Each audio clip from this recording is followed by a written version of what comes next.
up? It's Jen. Welcome back to my channel. Today we are going to talk about perfectionism and rigid lines when it comes to flexible dieting. So probably going to have a few different videos in this series, but this is something that comes up in my coaching practice all the time.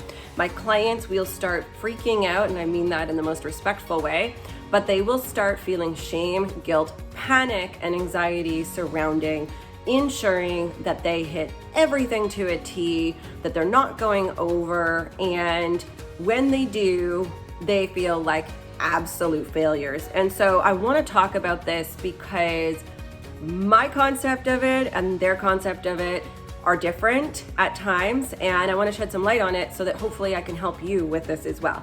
So whether you do macros or you do meal plans, the whole emphasis, if you're getting some type of a template from a coach or say from me, is that we are looking to create an energy balance, okay? It's about energy balance. Our bodies thrive off of energy, which is our caloric intake, as well as what we output. So you've probably heard calories in, calories out. And people always talk about that for fat loss and weight loss, but what about optimizing health? So in this video, I'm gonna talk about people who are not dieting for a contest or who are not in a very specific cut with a time frame. So if your coach has said, we're gonna do an 8-week cut, this is a little different. I'm talking about women who are trying to put on mass, women that are trying to optimize metabolism and hormones, women that are trying to have a healthier relationship with food and their mindset, women who are trying to balance things out post-contest or after years of chronic dieting, women who are trying to be in their most optimal bodies. A lot of women are taught at a really young age that we have to control everything right down to the wire, and that our bodies are kind of these input-output machines, but our bodies are actually very, very well adjusted to somewhat of an equilibrium day in and day out, as long as those fluctuations are not huge.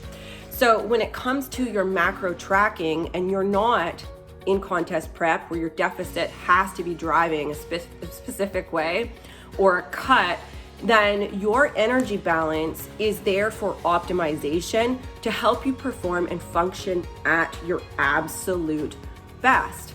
So if you're bringing stress into the equation of it and you're trying to be perfect to the point it's driving you crazy because of the way your brain is considering what you're doing, then you're actually taking away from the equation of the energy input-output, and you're getting further and further away from your goal.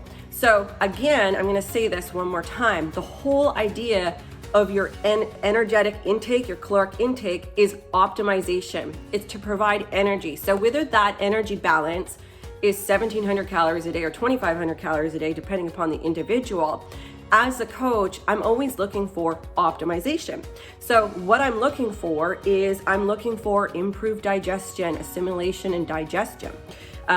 Elimination. I'm looking for how your moods are, how your outlook is on yourself and your world, your energy in day to day. Are you exhausted? Are you feeling more energy? Are you feeling like you're crashing mid-afternoon? Your hormones, and then also how your body is operating with fluid levels, because that is also part of the hormone complex. How you are sleeping, and if you are feeling rested, if you are getting enough rest.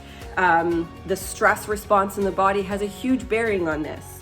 How your strength and your endurance are, and how your mindset is evolving. Because anybody can take someone and diet them and cardio them, but that doesn't necessarily change the long-term result. But when we're talking about energy balance here, okay, and optimizing health, if you underfeed, you're going to be further away from optimization because your body can't do all the functions that it needs to do because it doesn't have enough energy.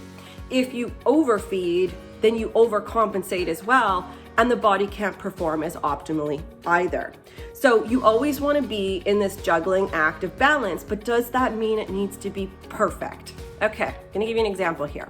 I have a client that I give them as a starting base 1,700 calories a day.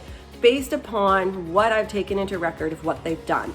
Now, that client has a day or two where maybe, oopsie daisy, I went up to 2,000 calories.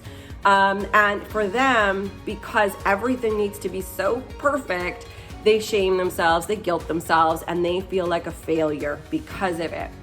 In my eyes, as the coach who's reading the biofeedback about optimization, I'm not looking for that perfect 1,700 calories.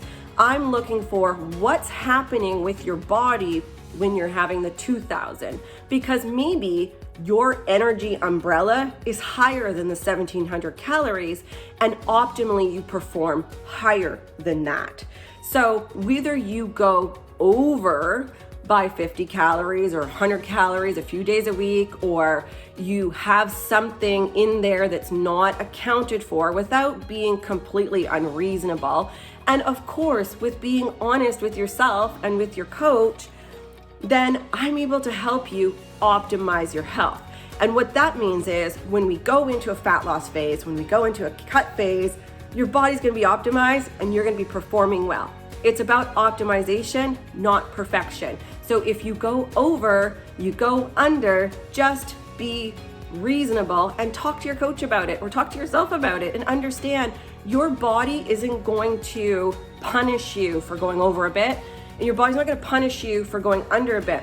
What it will punish you for is going under too much and going over too much. So if you view it as just a sliding scale of optimization, then perhaps you're going to let off the gas on perfectionism and understand it's about balancing energy. And if energy is balanced like this versus like this is going to create more optimization and fluid response in the body, hormonally, mentally, everything, than when you are riding this crazy pendulum.